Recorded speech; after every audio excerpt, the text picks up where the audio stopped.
नमस्कार दोस्तों, एस्ट्रोलॉजर कपिल मिश्रा में आपका बहुत बहुत स्वागत है। मित्रों, आज हम बात करने वाले हैं 7 से 31 जुलाई 2025। ये समय सिंह राशि वाले जातकों के स्वास्थ्य के लिए, व्यापार के लिए, बिजनेस के लिए कैसा रहने वाला है। सबसे पहले मैं आपको बता दूं कि जितने भी सिंह राशि के जातक हैं, आप ये तो समझ लें कि सिंह राशि में केतु के भी नक्षत्र हैं, सिंह राशि में शुक्र के भी नक्षत्र हैं और सिंह राशि में सूर्य के भी नक्षत्र हैं। अब आप ये कैसे समझेंगे? तो अगर आप मेरे चैनल पर नए हैं तो चैनल को सब्सक्राइब जरूर कर लें और फिर आप इस वीडियो को पूरा देखेंगे तो आपको इस विषय की पूरी जानकारी मिलेगी। सबसे पहले मैं आपको बता दूं कि एक नक्षत्र में 4 चरण होते हैं और 9 चरणों के मिलने से एक राशि का निर्माण होता है। इसीलिए राशि के सिद्धांत से भी ज्यादा महत्वपूर्ण नक्षत्र का सिद्धांत होता है। और एक विशेष खास बात, गुण और दोष के बगैर जैसे सृष्टि का संभव नहीं होता, वैसे ही शुद्ध सोने के आभूषण नहीं बनते, उसमें भी मिलावट होती है। इसी प्रकार से जब कोई राशि बनती है तो उस राशि में कुछ अशुभ नक्षत्र भी होते हैं, कुछ शुभ नक्षत्र भी होते हैं, कुछ कारक होते हैं, कुछ अकारक होते हैं। जैसे यहां पर मा मी मू में ये मघा नक्षत्र है और ये नक्षत्र वैसे राशियों के सिद्धांत में सिंह राशि में आता है और इस नक्षत्र में जिसका भी जन्म होता है उसे 27 दिन के मूल होते हैं। आपको मैं ये भी बता दूं कि ये जो मघा नक्षत्र है ये नक्षत्र केतु का है और केतु की अगर आप नक्षत्र समझ गए तो आप ये जान लेंगे कि केतु के नक्षत्र होते हैं 3। कौन कौन से? अश्विनी, मघा और मूल, ये केतु के नक्षत्र हैं और इन नक्षत्रों में जिस बालक का जन्म होगा या बालिका का जन्म होगा उसको 27 दिन के मूल रहेंगे। अब यहां पर हम बात करते हैं कि किसी का सपोज जन्म होता है या किसी की कुंडली है और उसका नाम मां से शुरू होता है तो पहले ही वो केतु के नक्षत्र में जन्मा है। अब ऐसे लोग कई बार मुझसे पूछते हैं कि गुरुजी हम बहुत परेशान रहते हैं, हमने अपने जीवन में सुख क्या होता है ये जाना ही नहीं, हमें हमेशा दुखी मिलता है, हमने जिसके प्रति बहुत ज्यादा विश्वास रखा, जिसको पढ़ाया, जिसके लिए सब कुछ किया, वो व्यक्ति आज हमें धोखा देकर चला गया। लिविंग रिलेशनशिप में धोखा मिला, मैरिड लाइफ में पति पत्नी में बनती नहीं है, ऐसा भी कुछ लोग बोलते हुए दिखाई देते हैं। आज के समय की स्थिति भी मैं आपको बता देता हूं। 2023 और 2024 ये जो समय रहा है ना, ये सिंह राशि के लिए थोड़ा सा ज्यादा नेगेटिव रहा। कारण क्योंकि आपको पता होगा 2023 में अक्टूबर के महीने से मित्रों राहु और केतु द्वितीय और अष्टम में चल रहे थे। इस वजह से मेष राशि वाले जातकों से भी सिंह राशि के विवाद रहे, तलाक जैसे योगों का निर्माण हुआ और आज भी सिंह राशि के जातक कहीं ना कहीं रो रहे हैं, पीड़ित हो रहे हैं। मैं ये नहीं कहूंगा कि ये सबके ऊपर लागू होता है, लेकिन जिनकी भी कुंडली में मंगल दोष हो या राहु नीच का हो, वो सिंह राशि वाले जातक अपनी लाइफ में वास्तव में रो ही रहे हैं। अब यहां पर एक और खास बात, ये तो नक्षत्र की बात हुई। देखो, आप खुद समझो कि नक्षत्र कितनी बड़ी बात बोल गया कि केतु के नक्षत्र में जन्मे मा मी मू में मघा नक्षत्र है। मघा नक्षत्र किसका है? मूल का है और मूल के नक्षत्र सूल प्रधान होते हैं। मतलब जैसे सूली का शब्द आपने सुना होगा, तो इसी प्रकार से ये नक्षत्र केतु का है और केतु का नक्षत्र है। साथ ही जिसकी कुंडली में राहु नीच का होगा, स्वाभाविक सी बात है कि केतु भी नीच का हो जाएगा। तो ऐसी स्थिति में उसको सुख कैसे मिल सकता है? उसको अपने जीवन में प्रेम संबंधों का सुख मिल ही नहीं सकता। ये एक 100% बात कर रहा हूं मैं। अब आगे बढ़ते हैं। यहां पर ये दूसरा नक्षत्र है और ये नक्षत्र है पूर्वा फाल्गुनी, जिसका नाम मां से ही शुरू है, लेकिन मो, मां मी मु में मो। मान लीजिए किसी का नाम मोहिनी है, किसी का नाम मोहन है, किसी का नाम विशेष रूप से अगर ऐसा है तो उनके लिए ये नक्षत्र शुभकारक होते हैं। ऐसे व्यक्ति आप देख लीजिए बिजनेस के क्षेत्र में बहुत ज्यादा महारत हासिल कर रहे हैं और आज की स्थिति में तो बहुत ज्यादा लाभ कमा रहे हैं, जिनका नाम मो से शुरू होता है, मे से नहीं, मो। अच्छा, ये नक्षत्र पूर्वा फाल्गुनी नक्षत्र है। ये शुक्र का नक्षत्र माना जाता है और शुक्र सुखकारक होता है, भौतिक इच्छाओं की पूर्ति भी करता है, साथ ही समाज में मान सम्मान भी इन लोगों को मिलता है। राजनीतिक क्षेत्र में भले ही ये फेल हो जाए, लेकिन बिजनेस में, व्यापार में ये 100% सफल होते हैं। अगर आपके परिचित का भी कोई जातक है तो आप देखें और महसूस करें कि वो व्यक्ति सफल है या नहीं है। अब हम आगे बढ़ते हैं और आपको बताते हैं तीसरे नक्षत्र की स्थिति, और उसमें केवल एक चरण है, टे।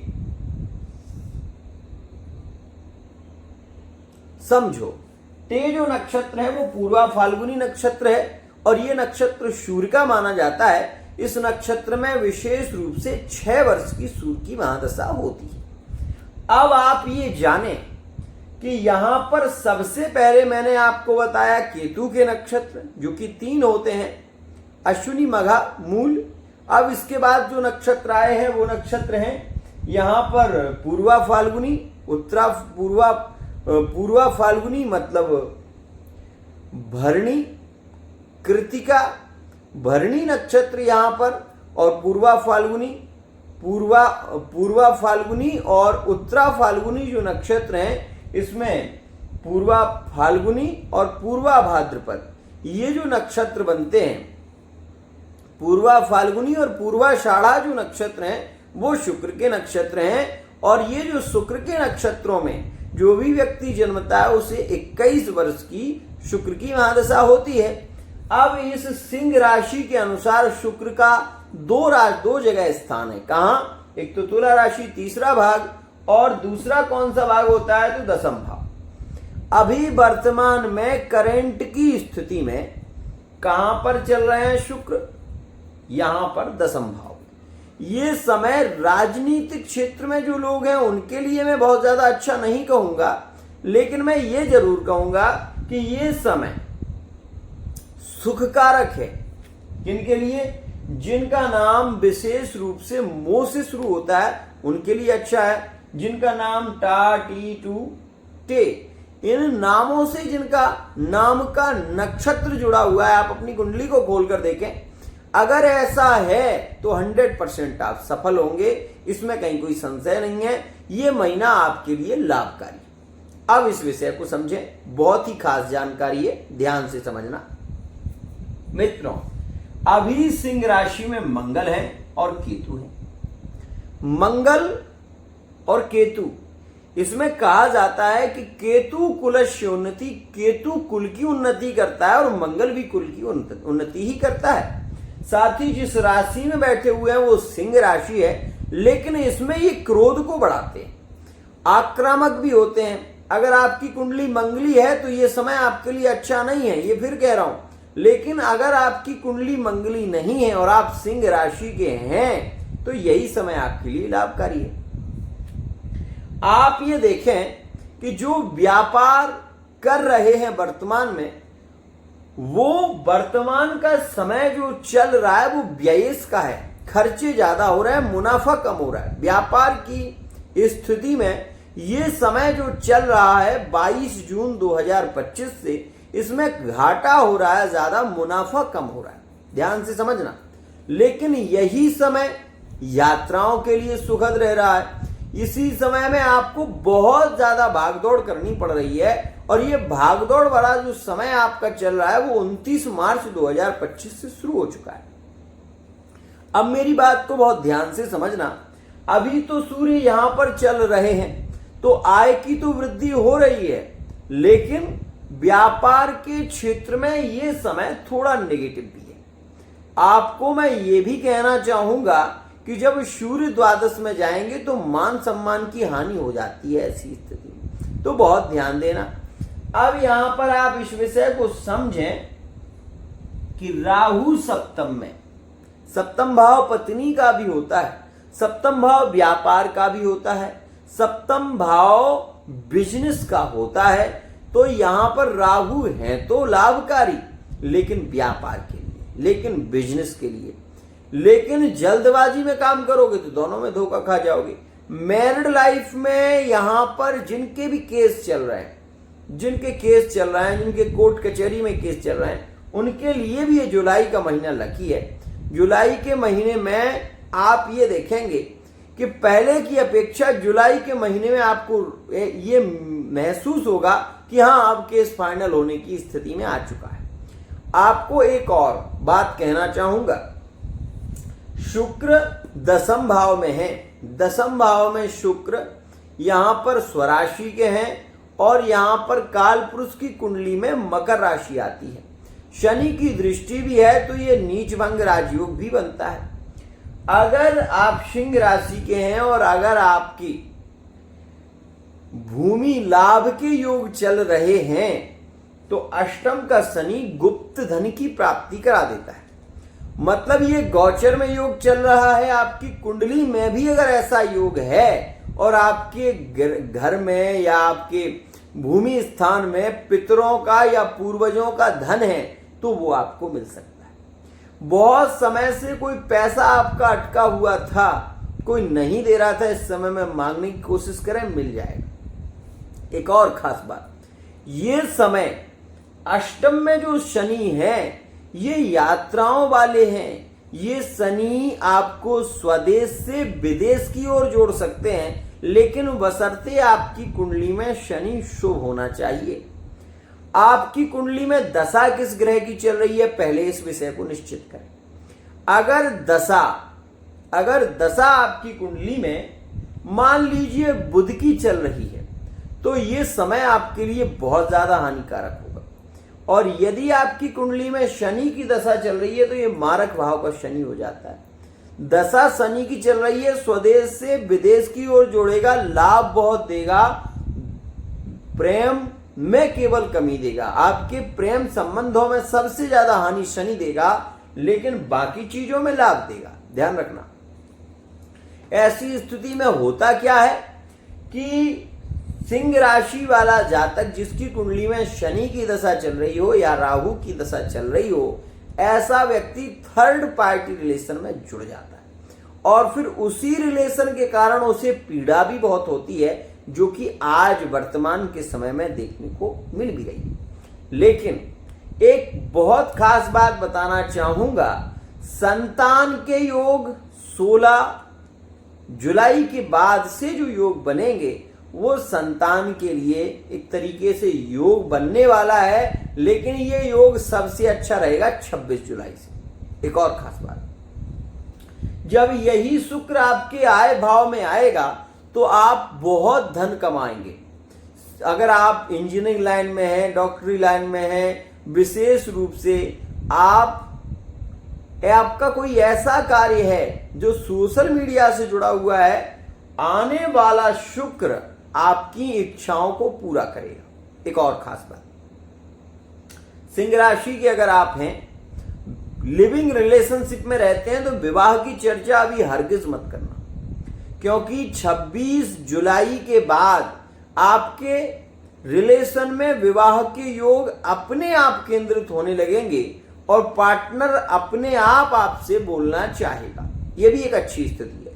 आपको मैं ये भी बता दूं, अगर आपकी कुंडली में मंगल शुक्र की युति है तो आपको अपने पार्टनर से ही धोखा मिल जाएगा। अगर आपकी कुंडली में मंगल शुक्र आक्रामक हैं तो प्यार में इस समय में सबसे ज्यादा धोखा मिलेगा। वो व्यक्ति आपकी वैल्यू नहीं करेगा और 16 जुलाई 2025 के बाद आपको अपने रिलेशन में रोना बहुत पड़ेगा। इस बात का ध्यान देना।